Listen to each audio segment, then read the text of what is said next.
Welcome back. So நம்மக்கிட்ட பார்த்தீங்கன்னா இன்றைக்கி வந்து கோரிலா 450 தான் இருக்குது. ஸோ இதோட ரிவ்யூ தான் இன்றைக்கி நம்ம பார்க்க போகிறோம். ஆக்சுவலி நல்ல மழை, நான் வந்து ஒரு அரை மணி நேரம் இருக்கும் மழை பெஞ்சிருச்சுன்னு ஓரமாக நின்றுட்டுருந்தேன். ஸோ ரெயின் லேயர்ஸ்லாம் போட்டுட்டு நம்ம வந்து இப்போ எங்கே போகிறோம் அப்படின்னு பார்த்தீங்கன்னா கேரளாவை பார்க்க போய்கிட்டு இருக்கோம். ஸோ கொஞ்சம் தூரம் கேரளா வரைக்கும் போயிட்டு மறுபடியும் ரிட்டர்ன் வர போகிறோம். இப்போ ஆக்சுவலி இன்றைக்கி வந்து நான் வந்து ஒரு ரைடு போகலான்னு ஒரு பிளான் வச்சுருந்தேன். பட் அந்த அன்ஃபார்ச்சுனேட்லி அந்த ரைடு வந்து கேன்சல் ஆயிடுச்சு. மேபி இந்த வீடியோ எடுத்து முடிச்சுட்டு நாளைக்கு ஈவினிங் கிளம்புவேன். கோரிலா 450 இதை பற்றி சொல்லணும்னா இது ஒரு பயங்கரமான வண்டி. நான் எல்லா வண்டியும் பார்த்து எப்படின்னா சொல்லிட்டுருக்கேன். அந்த போது பார்த்தீங்க ட்ரைம்பு, அது ஒரு பயங்கரமான வண்டி. ஆக்சுவலாக அந்த பைக் வந்து பார்த்தீங்கன்னா என் ஃப்ரெண்டு ஒருத்தரோடது. அவர் வந்து யமஹா பிரியர். ஸோ அவங்க MT-15 வச்சுருந்தாங்க. லாஸ்ட்டாக நான் ஊட்டி ரைடு முடிச்சுட்டு ஒரு MT-15 வந்துருப்பேன்ல, அது அவங்களோட தான். இந்த பைக் வந்து அதுக்கப்புறம் தான் நாங்கள் வாங்கினோம். ஏன்னா MT-15 வந்து கொஞ்சம் அந்த ரைடு போகும்போது கொஞ்சம் ப்ராப்ளமாக இருக்கும். அந்த வீடியோஸ்லாம் நீங்கள் பார்த்தீங்கன்னா உங்களுக்கு தெரிஞ்சிருக்கும். அந்த ரேடியேட்டர் ஃபேன் ஒர்க் ஆகலை, அந்த மாதிரி பிரச்சனைகள் வரப்போ சரி வேறு சிசி கூடின பைக் வாங்கலாம் அப்படின்னு அவங்க யோசிச்சிட்டாங்க. அதுவும் இல்லாமல் ரிட்டர்ன் வரும்போது அட்வென்ச்சராக ஓடிட்டு வந்தாங்க, SD அட்வென்ச்சர் ஓடிட்டு வந்தாங்க. ஸோ ஆப்வியஸ்லி பவர் SD அட்வென்ச்சராக ஹிமாலயன் எது ஓடிட்டு வந்தாலும் அவங்க 150cc ஓடிட்டு வந்ததுக்கப்புறம் 350 அப்புறம் ஒரு 450 ஓட்டினா அவங்களுக்கு ஒரு ஃபீல் இருக்கும்ல. சரி ஓகே நம்ம வந்துட்டு அடுத்து ஒரு வண்டி வாங்கிடலாம் அப்படின்னு அவங்க வந்து யோசிச்சாங்க. ஸோ அப்படி யோசிக்கும் போது அவங்க வந்து யமஹாலேயே 300 தான் பார்த்தாங்க. R3 அந்த மாதிரி அதில் MT-3ன்னு உண்டு, MT-03ன்னு விட்டாங்க. இந்த MT-03 தான் வாங்கலாம் அப்படிங்கிற ஒரு பிளானில் இருந்தாங்க. ஸோ MT-03ங்கிறது வந்து எங்கள் ஊரில் எங்கள் சைடில் யார்கிட்டையுமே இல்லை. அது ஷோரூமில் எங்கேயுமே கிடையாது. இவங்க MT-15 இந்த மாதிரி சர்வீஸ் பண்ணுறாங்க. இது என்ன கதையில் போகும்னு எங்களுக்கு தெரியல. ஸோ ஓகே நாங்கள் என்ன சொன்னோம், அப்போ சரி ஓகே வாங்க ராயல் என்ஃபீல்டு போவோம். ராயல் என்ஃபீல்டில் போயிட்டு கோரிலா 450 இருக்குது, அதை கொஞ்சம் ஓட்டி பாருங்கள் அப்படின்னு சொன்னோம். ஆக்சுவலி தென்காசியில் வந்துட்டு ராயல் என்ஃபீல்டு ஷோரூமில் இருக்கிறவங்க ஃப்ரெண்ட்ஸ் தான். ஸோ அவங்கக்கிட்ட சொல்லி ஒரு கோரிலா 450 அரேஞ்ச் பண்ணி டெஸ்ட் ட்ரைவ் பண்ணார். டெஸ்ட் ட்ரைவ் பண்ணதுக்கப்புறம் அவங்களுக்கு வந்து இந்த கோரிலா 450 வந்து ரொம்ப பிடிச்சி, அந்த பவர் எல்லாமே ரொம்ப பிடிச்சது. ஸோ மண்டையை கழுவி வாங்க வச்சாச்சு வண்டியை. ஸோ இந்த வண்டி வாங்கின கதை அப்படி தான். அதுக்கப்புறம் இந்த வண்டி வாங்கி அவங்க வந்து பெருசாக எந்த ரைடுமே போகல. பெருசாக ரைடுனா இந்த வண்டி வாங்கின பர்பஸே ரைடு போகிறதுக்கு மட்டும்தான். ஸோ இந்த வண்டி வந்து வாங்கி ஒரு 6 மந்த் இருக்கும். இப்போ பார்த்தீங்கன்னா ஒரு 3600 கிலோமீட்டர்ஸ் தான் ஓடி இருக்குது. ஓகேவா, 3650 எக்ஸாக்டாக சொல்லணும்னா. அதுக்கு இடையில அவங்க வேறு எந்த ரைடுமே போகல. ஒரு கொடைக்கானல் ட்ரிப்பு போனாங்க ஃபேமிலியோட. அதுக்கப்புறம் எங்கள் கூட லாஸ்ட்டாக அந்த அதிரப்பள்ளி ஊட்டி அந்த ரைடு போனாங்க. வேறு பெருசாக எந்த ரைடும் இந்த பைக்கில் போகலை. இன்னொன்று கைஸ், இந்த பைக் வந்து நான் இப்போ முதவே ஸ்டார்டிங்லேயே நான் சொல்லிக்கிறேன், இந்த பைக் கோரிலா 450 வாங்க போகிறீங்கன்னா மட்டும் இந்த பைக்கை வந்து டெஸ்ட் ட்ரைவ் அடிங்க. வேறு ஏதோ வண்டி வாங்க போயிட்டு இந்த வண்டியை சம்மந்தமான டெஸ்ட் ட்ரைவ் அடிச்சிங்கன்னா உங்கள் மனசுக்கு வந்து அந்த வண்டி மற்ற எந்த வண்டி ஓட்டினாலும், அதாவது 450cc எந்த வண்டி ஓட்டினாலும் பவர் இல்லாத மாதிரியே நீங்கள் ஃபீல் பண்ணுவீங்க. ஏன்னா இது அந்தளவுக்கு பவர் இருக்குது இந்த பைக்கில். ஸோ இந்த இன்ஜின் தான் ஹிமாலயன் 450க்கும் கோரிலா 450க்கும் சேம் இன்ஜின் தான். பட் டியூனிங் வைஸாக ரெண்டுக்குமே பயங்கர வித்தியாசம் இருக்கும். நான் வந்துட்டு கோரிலா ஓட்டியிருக்கிறேன், ஹிமாலயன் 450 ஓட்டியிருக்கிறேன். ரெண்டுமே வித்தியாசமான டியூனிங்கு. நீங்கள் வந்துட்டு இந்த பைக்கில் வந்துட்டு ஒரு செகண்ட் கியர் போட்டிங்கனாலே உங்களுக்கு பயங்கரமான வித்தியாசம் தெரியும். செகண்ட் கியர் போட்டிங்கன்னா பைக்கோட நேச்சரே வேறு மாதிரி இருக்கும். இப்போ வந்துட்டு பைக் தேர்ட் கியரில் போயிட்டுருக்கா, 2 ஹேண்டில் பேர் ஒழுங்காக பிடிச்சிக்கணும், இல்லைன்னா நீங்கள் பின்னாடி பறந்துடுவீங்க. ஒரு திருத்துக்குன்னா வண்டி அப்படியே இழுத்துட்டு போவோம் உங்களை. அது எப்படி ஃபீல் ஆகும்னா, நீங்கள் வந்துட்டு த்ராட்டில் கொடுத்தீங்கன்னா வண்டி முன்னாடி போகும், நீங்கள் பின்னாடி இருப்பீங்க, இப்படி இழுத்துட்டு போகும் நம்மளை, அந்த மாதிரி ஒரு ஃபீல். இது வந்து நல்ல பவரான இன்ஜின் கைஸ். அதனால தான் சொல்கிறேன், இந்த வண்டியை நீங்கள் எடுக்க போகிறீங்க, கன்ஃபார்மாக இந்த வண்டியை எடுக்க போகிறேன், இல்லாட்டா எனக்கு ஒரு ஐடியா இல்லை என்ன வண்டி எடுக்கலாம் அப்படின்னு சொல்லிட்டு போனீங்க அப்படின்னா இந்த வண்டி நீங்கள் டெஸ்ட் பண்ணிங்கன்னா இந்த வண்டி நீங்கள் கன்ஃபார்ம் எடுத்துருவீங்க. ஃபஸ்ட் சர்வீஸில் ஆயில் சேஞ்ச் பண்ணாங்க. அதுக்கு வந்து பில் பார்த்தீங்கன்னா ஒரு 450 500 வந்துச்சு. ரெண்டாவது சர்வீஸ்க்கு வந்து 1800 வந்துச்சு நினைக்கிறேன். 1800 to 2000 தான் வந்துச்சு. இன்னொன்று பிரச்சனை என்ன அப்படின்னா, இந்த பைக்கோட பிரேக் பேட்ஸ். இந்த பைக்கோட பிரேக் பேட் வந்து பார்த்தீங்க அப்படின்னா செராமிக் கிடையாது, அது வேறு ஏதோ ஒரு செராமிக்கு. அதோட பேர் எனக்கு கரெக்டாக இப்போ சடனாக வாயில் வர மாட்டேது. நான் வேணால் இங்கே டைப் பண்ணி காட்டுறேன். பைக்கோட பிரேக்கிங், இந்த பைக்கோட பிரேக்கிங் வந்து பார்த்திங்கன்னா பயங்கரமாக இருக்கும். இப்போ நான் காட்டுறேன் பாருங்கள். எந்த அளவுக்கு இந்த பைக்கோட ஸ்பீட் இருக்கோ அதுக்கு ஏற்ற மாதிரி இந்த பைக்கோட பிரேக்கிங் பயங்கரமாக இருக்கும். இருங்க இந்த பிரேக் கூட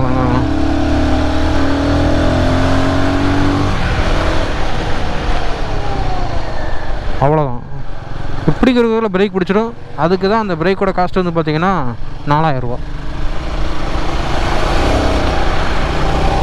அது மாதிரி இந்த பைக்கோட ரைடிங் எக்ஸ்பீரியன்ஸ் வந்து எப்படி இருக்குன்னு கேட்டிங்கன்னா செம்மையாக இருக்கும். நீங்கள் இந்த ரைடிங் எக்ஸ்பீரியன்ஸை வந்துட்டு நீங்கள் மறக்கவே மாட்டீங்க. ஹைவேஸ்லலாம் நீங்கள் க்ரூஸ் பண்ணிங்கன்னு வைங்களேன், உங்களை பிடிக்கவே முடியாது. 150 அசால்ட்டாக போகும் வண்டி. ஸோ இந்த பைக்கோட மைலேஜ் பார்த்திங்க அப்படின்னா ஒரு 25 to 28 அவ்வளோதான். சிட்டிக்குள்ளெலாம் ஓட்டிங்கன்னா ஒரு 20 தான் கிடைக்கும். பெருசாக எதிர்பார்க்கவே தேவை கிடையாது. ஸோ இந்த பைக் வந்து அவங்க எடுத்த பர்பஸ் வந்து ஃபுல் அண்ட் ஃபுல் டூருக்கு மட்டும்தான், வேறு லோக்கல் பர்பஸோ அதுக்கு மாதிரி எதுக்குமே அவங்க எடுக்கலை. ஃபுல் அண்ட் ஃபுல் டூரிங் மட்டும்தான். ஓகேவா? அதனால் ஓகே, லோக்கல்லாம் ஓட்டினாங்க அப்படின்னா 20 தான் மைலேஜ் கிடைக்கும். 20க்கு கீழே கூட கிடைக்க வாய்ப்பு இருக்குது. அது மாதிரி டூரிங் போனீங்கன்னா ஒரு நல்ல மைலேஜ் கிடைக்கும். ஸோ ஒரு லாங்லலாம் போனீங்கன்னா ஒரு 28 வரைக்கும் கிடைக்கும். 28 to 29 அந்த மாதிரி கிடைக்கும். ஏன்னா உங்களுக்கு வந்துட்டு நீங்கள் மைலேஜ் வயசாக நீங்கள் இந்த வண்டி ஓட்ட நினச்சா உங்களோட முடியாது. பைக் என்ன பண்ணும் அப்படின்னா த்ராட்டில் கொடுங்க, த்ராட்டில் கொடுறா, நீங்கள் த்ராட்டில் கொடு அப்படிங்க. ஏன்னா உங்களுக்கும் த்ராட்டில் கொடுக்காம இருக்கவும் முடியாது. ஏன்னா இதோட எர்கனாமிக்ஸாக அப்படி தான் இருக்கும். நீங்கள் வண்டியில் ஏறி உட்காந்திங்கன்னா 2வது கியரை போட்டோன்னே வண்டி ஒரு ஒரு பவர், வண்டியில் ஒரு பவரை நீங்கள் ஃபீல் பண்ணுவீங்க. அந்த பவருக்கு நீங்கள் அடிக்ட் ஆகிடுவீங்க. வண்டி வந்து த்ராட்டில் தான் பண்ணணும் அப்படின்னு நீங்கள் கண்ட்ரோல் பண்ணிகிட்டு இருந்தீங்கன்னா போகலாம். பட் கண்ட்ரோல்லாம் பண்ண முடியாது. நான் ஓப்பனாகவே சொல்கிறேனே, கண்ட்ரோல்லாம் பண்ண முடியாது. வண்டியை திருக்க ஆரம்பிச்சிங்கன்னா வண்டி திருக்கிட்டே தான் இருப்பீங்க. இந்த மாதிரி டிராஃபிக்கில் எங்கேயாவது இப்படி போனால் உண்டு. அதுவும் நான் வந்துட்டு ரிவ்யூ எடுக்கிறனால இப்படி பொய்யா போய்கிட்டு இருக்கேன். இப்போ வந்துட்டு நாங்கள் ரைடாக போகிறேன் அப்படின்னா நான் இப்போ அதெல்லாம் ஓட்டை பண்ணி எங்கே போயிருப்பேன். ஸோ பைய போகலாமே, நான் மழை வர பண்ணிட்டுருக்கா, பைய போகலாமே அப்படின்னு போய்கிட்டு இருக்கேன். அப்பவும் என்னால் வந்துட்டு த்ராட்டில் கொடுக்காம இருக்க முடியலை. அது வேறு விஷயம். ஸோ அந்த மாதிரி இருக்குது இந்த வண்டியோட பவரு. செம்ம மழை, நிற்கும் பார்க்குறேன், நிற்கவே மாட்டுதே. இதில் வேறு ரிவ்யூ எடுக்க வேறு வந்திருக்கேன் வண்டி எடுத்துகிட்டு, தெரியாமல் வந்துட்டணும். ஆனால் விஷுவலாக பாருங்க, ஃபாக பாருங்கள், உங்களுக்கு இதில் தெரியுதா? இன்றைக்கி ரைடு கிளம்பி இங்கே பாருங்கள், பயங்கர ஃபாகாக இருக்கா கைஸ். இன்றைக்கி நான் ரைடு கிளம்பியிருக்க வேண்டியது தப்பு பண்ணியாச்சு. சரி விடுங்க, நாளைக்கு கிளம்புவோம். பொறுமையே பெருமை. ஸோ கைஸ், இந்த பைக்கில் பார்த்தீங்க அப்படின்னா ரைட் பை ஒயர் தான். ஆக்சுவலாக ஆக்சிலேட்டருக்கு வந்து கேபிள் கிடையாது. சென்சார் மூலிமா தான் வந்து த்ராட்டில் ஒர்க் ஆகும். நீங்கள் த்ராட்டில் கொடுத்தீங்கன்னா அந்த சென்சாரில் டைரெக்ட் ஆகி தான் த்ராட்டில் வந்து ஒர்க் ஆகும். ஸோ அது நாங்கள் என்ன நினச்சோன்னா, ஃபஸ்ட்டு வந்த புதுசில் ஓகே சின்ன டிலே இருக்கும் போல் அப்படின்னு நினச்சோம். பட் அந்தளவுக்கு பெருசாக டிலேலாம் எதுவுமே இருக்காது. கொடுத்தோடனே இன்ஸ்டண்ட்டாக போகும்.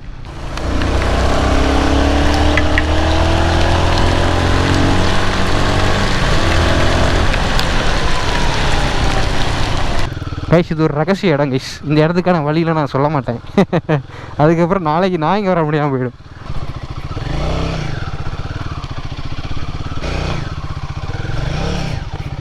இதுக்கு மேலே போனோம்னீங்கன்னா செத்து போயிடுவோம். வண்டியெலாம் திருப்ப முடியாது, கூட ஆளும் கிடையாது. எங்கே பார்த்துங்க எப்படி இருக்குன்னு கைஸ். யானைங்க ஒரு கைஸ் கத்திலாம் கரண்ட் கம்பி பார்த்தீங்களா சுற்றி ஒரு லிமிட் இருக்குது. அந்த லிமிட்டெல்லாம் நம்ம மீறக்கூடாது. ஸோ இங்கே எங்கேயாச்சும் வண்டியை வரமணி பாட்டி ரிவ்யூ எடுக்கலான்னு வந்தால் ஒரு இடத்துலையும் ஆனால் அந்த காட்டுக்குள்ளே ஏறி போனால் அங்கே அதுக்கு மேலே மழை. அங்கே என்னென்னா நிற்க முடியல. அந்த தண்ணி வந்து அங்கே நிற்கிறேன், தண்ணி வந்து ரோட்டில் அப்படி பாயுது, பைக்கை ஸ்டாண்டு போட முடியல, அந்த மாதிரி இருக்குது. சரின்ட்டு அங்கேருந்து வண்டி எடுத்து வந்தாச்சு. இப்போ நம்ம எங்கே போகிறோம்னா இன்னொரு இடத்துக்கு போகிறோம். ஆனால் நல்லா இருக்குது. நான் எதுக்கோ வந்து ஏதோ பண்ணிக்கிட்டு இருக்கேன், எல்லா வீட்டையும் அதான் பண்ணிட்டுருக்கேன். பட் உங்களுக்கு கவலைப்படாதீங்க, நல்ல வீடியோ வந்துடும். இங்கே பாருங்கள். இல்லைண்ணா இது இந்த மாதிரி இடத்துலலாம் என்ன வேணும்னா சார் எஸ்சியில் வந்துருக்கலாம். நான் எஸ்டியில் வர்றதப்பமா அப்படி இந்த மாதிரியான சிச்சுவேஷன்ஸ்லாம் அமையும். இது ஆஃப் ரோடு போகலாம், நான் போக முடியாதுன்னு நான் சொல்லலை, ஓகேவா? அவர் வட்டவாடால் இந்த வண்டி ஆஃப் ரோடெலாம் விட்டு தான் வந்தார். பட் நம்ம சொந்த வண்டியில் ஒரு ஃபீல் இருக்கும்ல போகிறதுக்கு. இது வந்து ஃப்ரெண்டோட வண்டி. நான் இந்த வண்டி எதுவும் விசுவேஷன் அது வேறு, ஒன்றும் ஆகாது. இருந்தாலும் ஒரு இருக்கும்ல ஃப்ரெண்டோட வண்டி. ஏதோ போய்கிட்டு இருக்கும்போது ஒரு பள்ளம் இருக்குது, டம்முன்னு நமக்கு தெரியாமல் கீழே போட்டோம். ஏன்னா இது பெருசாக எனக்கு ட்ரெயினில் இருந்தேன், பைக்கில் இப்போ தான் கைக்குள்ளே வருது. கீழே போட்டோம்னா அது வேறு. ஏன்னா கிராஷ் கிருஷ்ணர் எதுவுமே மாட்டல. நம்ம வண்டினா கழுத வந்ததை பார்த்துக்காண்டு ஏறி தூக்கி எங்கேயா கீழே ஒன்றும் பிரச்சனை கிடையாது. கொடுத்த மாதிரி வண்டியை ரிட்டர்ன் கொடுக்கணும்ல. ஆஹா, அருமை அருமை அருமை.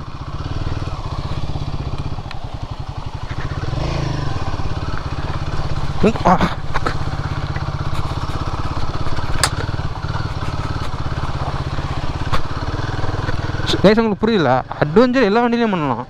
ஆனால் அட்வென்ச்சர் வண்டியில் பண்ணால் இப்போ நான் அந்த இடத்துல ஸ்லோவாக வந்தோம்ல, அது வந்துருக்க மாட்டேன். நம்ம போக எப்படி இருக்குன்னு தெரியுங்களா அந்த இடத்துல. சரி, இங்கே நிப்பாட்டி வீடியோ எடுப்போம். இதுக்கு மேலே போனோம்னா போய்கிட்டு இருக்க வேண்டியதான். ஸோ ஒரு வழியாக மழை வெறிச்சிருச்சு. நான் ஒரு காட்டுக்குள்ளே நிற்கிறேன். பக்கத்தில் இது வந்து எப்போவுமே வராது, நல்ல மழை பஞ்சா மட்டும் தான் கூடி வரும்.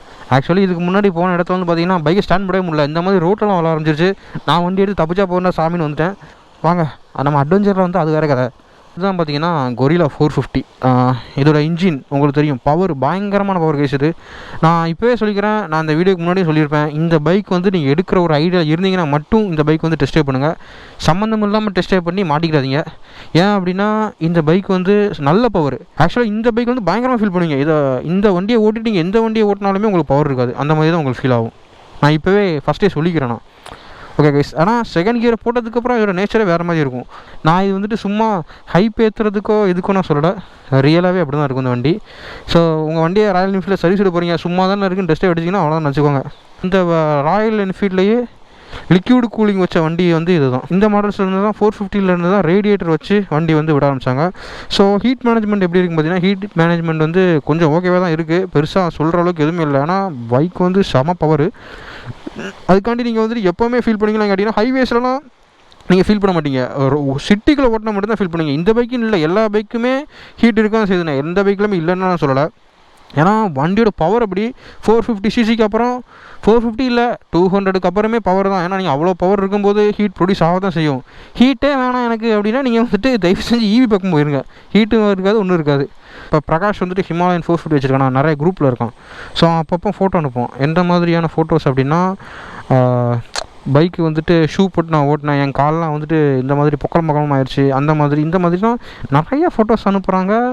அது வந்து எங்களால் என்னடா இது இப்படிலாமா ஹீட் ஆகும், ஏன்னா அவங்க ஷூ போட்டுருக்குன்னு சொல்கிறாங்க, இந்த மாதிரி ஹீட் ஆகுது அப்படிங்கிறாங்க. பட் அந்த மாதிரி நான் அவங்க சொன்ன மாதிரி நான் இது வரைக்கும் எதுலேயுமே ஃபீல் பண்ணது இல்லை. அவ்வளோ ஹீட்டு எப்படின்னா, காலில் வந்து சூடு போட்ட எப்படி பொக்கலம் வரும், அந்த மாதிரிலாம் ஹீட் பண்ண ஃபோட்டோஸ்லாம் நான் பார்த்துருக்கேன் அந்த குரூப்பில் வந்தது. பட் அதுதான் எனக்கு என்னென்னே எனக்கு புரியவே இல்லை. ஏன்னா நானுமே இப்போ நான் SD அட்வென்ச்சர் வச்சுருக்கேன்ல, நான் வந்து எப்படி பார்த்தாலும் ஒரு 600 கிலோமீட்டர்ஸ் வந்து செப்பல் போட்டு மட்டும்தான் நான் ஓட்டினேன். வெறும் செப்பல் போட்டு கோயம்புத்தூர் டிராஃபிக்குள்ளே ஓட்டிட்டு அதுக்கப்புறம் ஊட்டி போயிட்டு அதிரப்பள்ளியிலேருந்து நான் வந்துட்டு ஊட்டி போகிற பாலக்காடு அதெல்லாம் தாண்டுற வரைக்கும் மழைன்னு வச்சுக்கோங்க. நான் வந்துட்டு கோயம்புத்தூருக்குள்ளே அதுக்கப்புறம் அங்கேருந்து நாங்கள் ஊட்டி போனோம், ஃபுல்லாக உச்சி வெயில் தான் போனோம், அவ்வளோ ஹீட்டு சிட்டிக்குள்ளலாம். ஆனால் என் கால் பொக்கலாம், நான் செப்பல் தான் போட்டிருந்தேன், என் வண்டியில் நல்லா ஹீட் ஆக தான் இருந்துச்சு. பட் அந்த அளவுக்கு அங்கே போகிறது என்னது இது, என்ன கதை இது. அவர் சொல்கிறாரு, நான் வந்துட்டு ஒரு 400 கிலோமீட்டர்ஸ் போயிருந்தேன், என் கால் இப்படி பொக்கம் ஆச்சு, இவ்வளோத்துக்கு நான் ஷூ போட்டிருந்தேன் அப்படிங்கிறாரு. அதுதான் எனக்கு என்னென்ன புரியலை. ஸோ அது வந்து வேறு கதை. அது வந்து நிறைய பேர் இப்படி சொல்கிறாங்க. ஸோ நாங்கள் வந்து பைக் டெலிவரி எடுக்கும்போது எங்களுக்கு வந்து 3 கலர் தான் அவைலபிளாக இருந்துச்சு. இப்போ வந்து எக்ஸ்ட்ரா ஒரு கலர் வந்திருக்கு, ஒரு மாதிரி கிரே கலரு. பில்லியன் கம்ஃபர்ட் பார்த்திங்கன்னா பெருசாக அந்த அளவுக்கு பில்லியன் கம்ஃபர்ட் கிடையாது. பில்லியன் வந்து உட்காந்தாங்க அப்படின்னா அந்த கிராபியில் கன்ஃபார்மாக பிடிச்சி ஆகணும், பிடிக்கலன்னா பில்லியன் வந்து கீழே வந்துடுவாங்க. பெருசாக இந்த அளவுக்கு பில்லியனுக்குலாம் இப்போ வர வண்டி எந்த வண்டிக்குமே பெருசாக பில்லியன் சப்போர்ட்லாம் கிடையாது. பில்லியன் இருந்தால் என்ன, இல்லாட்டா என்ன. அங்கே வந்துட்டு பார்த்திங்க அப்படின்னா நம்ம வந்து லக்கேஜ் கட்டுறதுக்கு மட்டும்தான். பில்லியன்லாம் வச்சுட்டுலாம் அந்த வண்டியெல்லாம் பெருசாக போக முடியாது கேஸ், அவங்களால உட்காரவும் முடியாது நான் சொல்கிறேன். ஏன்னா அவங்க வந்து டாப் லைட் ஏதாவது நீங்கள் டாப் ரேக் ஏதாவது மாட்டினா தான் அவங்க கொஞ்சமாச்சும் கம்ஃபர்டபுளாக உட்கார முடியும். மற்றபடி இல்லை பெருசாக பில்லியன் வந்து கம்ஃபர்டபுளாக உட்கார முடியாது. அதுக்கப்புறம் பார்த்திங்கன்னா இந்த வண்டியில் வந்து என்னென்ன எக்ஸ்ட்ரா ஃபீச்சர்ஸ் கொடுத்துருக்காங்க அப்படின்னு பார்த்திங்கன்னா, இந்த வண்டியில் வந்து இன்பில்ட்டாகவே சார்ஜர் இருக்கும், C டைப்பு. ஸோ அதுக்கப்புறம் பார்த்திங்கன்னா இன்ஸ்ட்ருமெண்ட் கன்சோல், இது வந்து எல்லாமே அனலாக் தான். இது வந்து அனலாக் எப்படி இருக்குது அப்படின்னு பார்த்திங்கன்னா, இப்போ நம்ம வண்டியில் போய்கிட்டு இருக்கோம், என் வண்டியில் வந்து பாஸ் பட்டன் இங்கே இருக்கும். ஸோ இதான் வண்டி தான் டப்புன்னு பாஸ் அடிச்சிடுவேன், எனக்கு இந்த சைடே கை போகுது. இதை அந்த வண்டியை ஓட்ட அது பழகின்னு நினைக்கிறேன். இந்த பைக்கில் பார்த்திங்கன்னா இன்ஸ்ட்ருமெண்ட் கன்சோல் வந்து புது இன்ஸ்ட்ருமெண்ட் கன்சோல். வண்டியை கீ போட்டோன்னா கொரில்லான்னு வரும், அதுக்கப்புறம் இதான் இன்ஸ்ட்ருமெண்ட் கன்சோல். இது வந்து RPM மீட்டரு, இது வந்து பெட்ரோல் எவ்வளோ இருக்குது காட்டுறது, டைமு. அதுக்கப்புறம் நீங்கள் இன்கேஸ் உங்கள் ஃபோனை வந்து இதில் கனெக்ட் பண்ணிக்கலாம், கனெக்ட் பண்ணிங்கன்னா இதில் வந்து இந்த சிம்பிள் இருக்கும், கனெக்டான சிம்பிள் இருக்கும். அதுக்கப்புறம் இன்ஜின் டெம்பரேச்சர் காட்டும், இது வந்து ஸ்பீடு. அதுக்கப்புறம் இன்ஜின் வார்னிங் லைட்டு, அதுக்கப்புறம் ஏதாச்சும் பிரச்சனைனா அந்த லைட்டு, அதுக்கப்புறம் ABS. இந்த இடத்துல வந்துட்டு நம்ம வந்து ட்ரிப்பு வேணாலும் ட்ரிப் வச்சுக்கலாம், ஆடியோ வேணாலும் ஆடியோ வச்சுக்கலாம். ஸோயா அதுக்கப்புறம் இந்த ஜாய்ஸ்டிக் தான் இந்த இன்ஸ்ட்ருமெண்ட் கன்சோலை வந்து கண்ட்ரோல் பண்ணுற ஒரு ஐட்டம். ஸோ இது வந்து பார்த்திங்கன்னா இல்லை அப்பியரன்ஸ் நம்ம மாற்றிக்கலாம். என்னென்னா இப்போ பேக்ரவுண்ட் வந்து ஒயிட் வச்சுக்கலாம். இப்போ ஆட்டோவில் இருக்குது டார்க் தீமு ஒயிட்டு தீம் வச்சுக்கலாம். ஆட்டோ அப்படிங்கும்போது என்ன அப்படின்னா, இப்போ நீங்கள் வந்துட்டு நல்ல பிரைட்டான இடத்துல இருக்கீங்க அப்படின்னா இங்கே வந்துட்டு பேக்ரவுண்ட் வந்து ஒயிட்டாக இருக்கும். இது வந்து வேறு என்ன ஆப்ஷன் இருக்குது பார்த்தீங்கன்னா, ஸ்க்ரீன் டைப்பை சேஞ்ச் பண்ணிக்கலாம். இப்போ வந்து இது அன்லாக்கில் இருக்குது. ஸோ இது வந்து நீங்கள் டிஜிட்டல் மாற்றிங்க அப்படின்னா இது மட்டும் தான் காட்டும். ஸோ மேலே வந்து ப்ளைனாக இருக்கும். நீங்கள் வந்துட்டு மேப் ஏதாவது கனெக்ட் பண்ணிங்க அப்படின்னா இந்த இடத்துல காட்டுற மாதிரி பண்ணிக்கலாம். ஸோ நீங்கள் அன்லாக் வைக்கும்போது மேப் இந்த சைடில் மட்டும் தான் காட்டும்னு நினைக்கிறேன். இதில் என் ஃபோனில் கனெக்ட் பண்ண முடியாது, என் ஃபோனில் அந்த ஆப்பும் இல்லை. அதுக்கப்புறம் பார்த்தீங்கன்னா இதிலே நிறைய ஊர்லாமட்ட ஆப்ஷன்ஸ் இருக்குது. அதுக்கப்புறம் ஃபேமர் அப்டேட் பண்ணிக்கலாம், நிறைய விஷயங்கள் இதில் வந்து ஸ்பீடோமீட்டரில் இருக்குது. அப்புறம் இது வந்து பார்த்திங்கன்னா மோட் பட்டன். இந்த மோட் பட்டன் எதுக்கு அப்படின்னா ஈகோ மோடு, அதுக்கப்புறம் பெர்ஃபார்மன்ஸ் மோடு, அதுக்கப்புறம் ஏபிஎஸ் ஆன் ஆஃப் பண்ணிக்கலாம். பட் இந்த வண்டியில் பண்ண முடியாது, ஹிமாலயனில் தான் பண்ண முடியும்.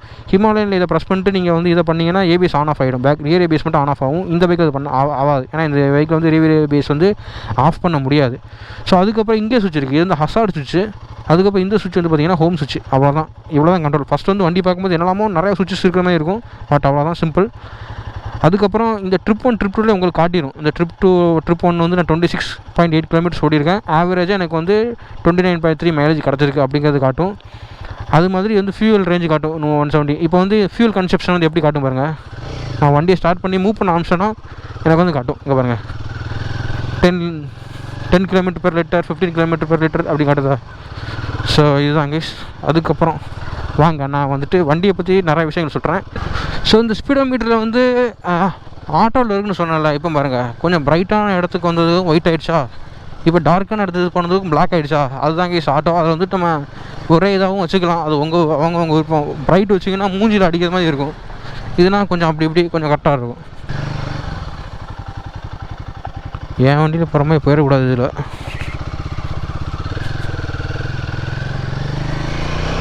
ஆக்சுவலி இங்கே ஃபஸ்ட் கியரில் போயிட்டுருக்கேன் பாருங்கள். இந்த ஃபஸ்ட்டுக்கு பக்கத்தில் ஒரு ரெட் கலரில் சிம்பிள் கட்டுதா, அடுத்த கீரை போடுறா வேணா அப்படின்னு நான் சொல்லுது. ஸோ நம்ம அடுத்த கீரை போட்டு போயிடலாம். ஆக்சுவலாக எல்லாருக்கும் தெரியும், இருந்தாலும் நான் சொல்லிக்கிறேன். இந்த பைக் வந்து இப்போ சாட்டர்டே சண்டே ஒரு ட்ரிப்பு போகிறாங்க, அதுக்கப்புறம் ஒரு லாங் ட்ரைவ் போகிறாங்க, அவங்களுக்கு இந்த பைக் வந்து பயங்கரமாக இருக்குது. லோக்கல் யூஸும் வந்து எனக்கு எப்படின்னு தெரியல, லோக்கல்லையும் நிறைய பேர் யூஸ் பண்ணுறாங்க. ஸோ அவங்க கிட்டே கேட்டால் தெரியும், ஏன்னா மைலேஜ் வைஸாக அது வந்து ரொம்ப கம்மியாக தான் இருக்குது. மைலேஜ் வந்து பயங்கர கம்மி தான். என்னோடய ஹைட் வந்து பார்த்திங்கன்னா 5.2. எனக்கு வந்துட்டு இது வந்து நல்லாவே கால் இட்டுது. என் வண்டியெல்லாம் கம்பேர் பண்ணுறப்ப நல்லா கால் இட்டுது. அது மாதிரி பைக்கில் உட்காந்திங்கன்னா நல்லா வெயிட் தெரியும், உங்களுக்கு ஃபீல் ஆகும். வெயிட்டு தான், வெயிட் இல்லைன்னு சொல்ல முடியாது, பார்க்க வெயிட் இல்லாத மாதிரி இருக்கும். பட் வண்டியில் ஏறிட்டு நீங்கள் வந்துட்டு போனீங்க அப்படின்னா வெயிட் உங்களுக்கு பெருசாக தெரியாது. நீங்கள் சென்டர் ஸ்டாண்ட்லாம் போடும்போது குறுக்கு ஒடிஞ்சு போயிடும். இது வந்து பார்த்திங்கன்னா வீட்டு பக்கத்தில் இருக்க ஒரு வியூ பாயிண்ட்டு, பயங்கரமாக இருக்குல்ல. இதுக்கு முன்னாடி வந்திருக்காங்கன்னா இந்த மாதிரி பயங்கர ஃபாகியெல்லாம் இல்லை. நம்ம வந்துட்டு இதுக்கு அடுத்த ரைடே இங்கே தான் போக போகிறோம், அது ஒரு விஷயம். நான் மறுபடியும் இங்கே கூடி வந்தேன்னா சும்மா கிளைமேட் எப்படி இருக்குன்னு பார்க்க வந்தேன்.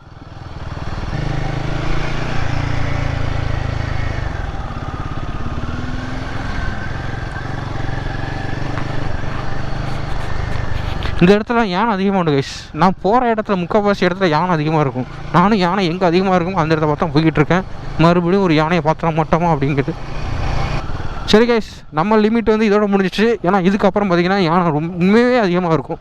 விளாட்டுக்கு சொல்ல உண்மையே அதிகமாக இருக்கும். ஆனால் அது வந்து நான் நாளைக்கு இந்த ரோடு மறுபடியும் போகணும். எனக்கு மறுபடியும் போனால் இதே இடத்துல அடுத்த நாள் போனால் போர் அடிச்சிடும். அதனால் அங்கே போய்ட்டு வண்டியை திருப்பிட்டு ஏதோ சவுண்டு கேட்குது.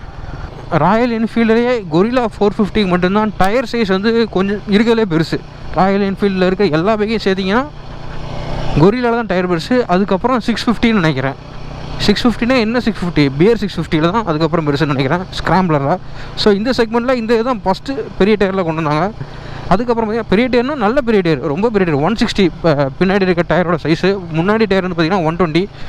ஸோ அந்த டயருமே பயங்கரமாக இருக்கும், கார்னரிங்லாம் பண்ணி போக சூப்பராக இருக்கும் அந்த பைக்கு. இன்னொன்று என்னென்னு பார்த்தீங்கன்னா கைஸ், இந்த பைக் வந்து பார்த்திங்கன்னா கொஞ்சம் எக்ஸ்பென்சிவ் தான். ஆன் ரோடு வந்து நாங்கள் எடுக்கும்போது பார்த்திங்க அப்படின்னா 3,65,000. ஓ கைஸ், நீங்கள் இதை பார்த்தீங்களா என்னன்னு எனக்கு தெரியல. இங்கே வந்து நல்ல ஃபாரஸ்ட்டுக்குள்ளே இருக்கோமா, இடிலாம் டம்முன்னு விழும். உங்களுக்கு கேட்டுச்சான்னு தெரியல. அது மாதிரி இடி விழுந்துச்சுனாலும் அதை கண்ட்ரோல் பண்ணுறதுக்கான இது கிடையாது. டேரெக்டாக நம்ம மேலே விழுந்தாலும் ஆச்சரியப்படுறதுக்கு அந்த மாதிரி இடம் தான். அதனால் ஓடிடணும். உங்களுக்கு அந்த இடி சவுண்டு கேட்டு தானே தெரியல. இடி இடிச்சதில் நான் என்ன சொல்ல வந்தேன்னே மறந்துட்டேன். எதில் விட்டேன்னு எனக்கு தெரியலையா. அப்போ நாளைக்கு எல்லாத்துக்கும் தயாராக தான் கைஸ் போகணும். நாளைக்கு செட்டப் வேறு மாதிரி இருக்கும். ஜீன்ஸ் பேண்ட் போட்டு வந்துட்டு அந்த பேண்ட்லாம் நனைஞ்சிடுச்சு. நாளைக்கு ரெயின் லேயர்ஸ்லாம் போட்டு தான் வருவேன். இன்றைக்கி வந்து சும்மா பக்கத்தில் வரலாமேட்டு தான் வந்தேன். அவ்வளோதாங்க கைஸ் இந்த வீடியோவில் பெருசாக எதுவுமே இருக்காது. ஏன்னா நான் வந்து முதல்லே ஒரு 50 கிலோமீட்டர் தான் ஓட்டியிருக்கேன். இந்த 50 கிலோமீட்டரும் நான் வந்து பார்த்திங்கன்னா என்னோடய எக்ஸ்பீரியன்ஸை மட்டும் தான் என்னால் ஷேர் பண்ண முடியும். அது மாதிரி இந்த ஓனர்கிட்ட கேட்டாலும் அவர் 3,600 தான் ஓட்டியிருக்காரு. அவர் என்னென்ன பிரச்சனையை ஃபேஸ் பண்ணார் அப்படிங்கிறது கேட்டால் அவர் எதுவுமே இது வரைக்கும் ஃபேஸ் பண்ணலை. அது மாதிரி இந்த வண்டி இன்னும் பெருசாக ட்ரைவும் பண்ணலாம் நாங்கள். ஸோ ஒரு 10,000 கிலோமீட்டர்ஸ் ப்ளஸ் ஓடினதுக்கப்புறம் வேணால் நாங்கள் வந்துட்டு மறுபடியும் இந்த ஓனரை கூப்பிட்டு என்னென்ன பிரச்சனைகளை ஃபேஸ் பண்ணீங்க, என்னென்ன ஏது என்ன கதை அப்படிங்கிறத நான் உங்களுக்கு வந்து கூடிய சீக்கிரம் இந்த வண்டி ஒரு 10,000 ப்ளஸ் ஓனதுக்கப்புறம் ஒரு 4th சர்வீஸ் முடிஞ்சதுக்கப்புறம் நான் வேணால் இன்னொரு நல்ல ஒரு வீடியோ வந்து போடுறேன் கைஸ்.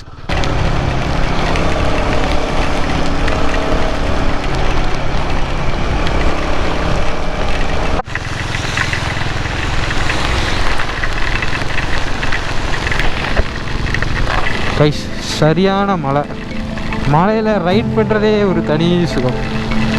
பேண்டு மட்டும் நினையும், அது ஒரு விஷயம். போகக்கூடாத இடத்துல தண்ணி போயிடுச்சு கைஸ். வண்டி இங்கே ஓரமாக நிப்பாட்ட அடிதான்.